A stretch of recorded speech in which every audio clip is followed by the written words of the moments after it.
सभी चिंतनशील बंधुओं को मेरा अभिवादन। मेरे चैनल अमृत विचार में एक बार फिर आप सभी का हार्दिक स्वागत है। सबसे पहले जिन लोगों ने मेरे चैनल को सब्सक्राइब किया है उन सभी का बहुत बहुत आभार। जिन लोगों ने अभी तक मेरे चैनल को सब्सक्राइब नहीं किया है या जो लोग पहली बार मेरे चैनल से जुड़ रहे हैं, कृपया मेरे चैनल को सब्सक्राइब करें, लाइक करें और ज़्यादा से ज़्यादा लोगों को शेयर करें, जिससे मैं इसी प्रकार अन्य जानकारियाँ ज़्यादा से ज़्यादा लोगों तक पहुँचा सकूँ। आप लोगों के जो भी सुझाव या विचार हों वो आप मुझे कमेंट सेक्शन में दे सकते हैं। पिछले वीडियो में हमने समावर्तन संस्कार और गुरु के द्वारा दिए जाने वाले शिष्य को उपदेश के बारे में चर्चा की थी। आज हम बात करेंगे विद्या स्नातक, व्रत स्नातक तथा विद्या व्रत स्नातक कौन होते हैं। पारस्कर गृह सूत्र में लिखा है, त्रयः स्नातका भवन्ति, विद्या स्नातको, व्रत स्नातको, विद्या व्रत स्नातकः च इति। अर्थात जो केवल विद्या को समाप्त कर स्नातक बनता है वह विद्या स्नातक कहलाता है। जो विद्या तो पूरी तरह से नहीं पढ़ पाता परंतु ब्रह्मचर्य व्रत का निश्चित समय तक पालन कर लेता है वह व्रत स्नातक कहलाता है। जो विद्या और व्रत दोनों को समाप्त कर लेता है वह विद्या व्रत स्नातक कहलाता है।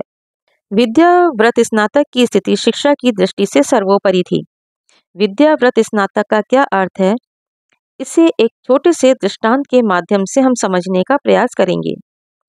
महाभारत में कथानक आता है कि जब पांडव गुरु के पास विद्या अध्ययन कर रहे थे तब एक दिन गुरु जी ने कहा, क्रोध न करो, यह आज का पाठ है, इसे याद करके कल सुनाना। अगले दिन जब गुरु जी ने पाठ सुनाने के लिए कहा तब सब ने रटा रटाया पाठ सुना दिया, परंतु युधिष्ठिर ने कहा कि मुझे पाठ याद नहीं हुआ।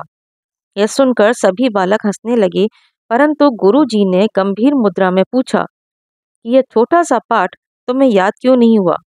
युधिष्ठिर ने उत्तर दिया कि वाक्य तो बहुत छोटा है परंतु क्रियात्मक रूप में यह उतना सरल नहीं है, क्योंकि मुझे बहुत जल्दी छोटी सी बात में गुस्सा आ जाता है।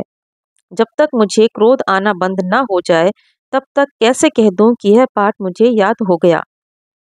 इस कथानक में विद्या स्नातक, व्रत स्नातक तथा विद्या व्रत स्नातक का भेद छिपा हुआ है।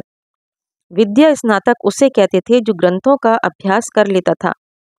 व्रत स्नातक उसे कहते थे जो ग्रंथों में तो निपुण नहीं था परंतु क्रियात्मक जीवन में आश्रमवास के सिद्धांतों को अपने जीवन में उतार लेता था।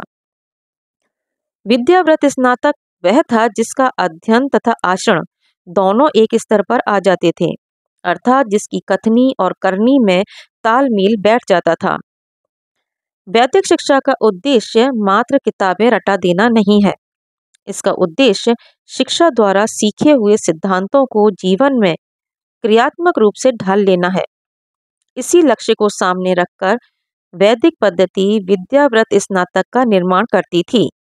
आज बस इतना ही, शेष चर्चा हम अगले वीडियो में करेंगे। धन्यवाद।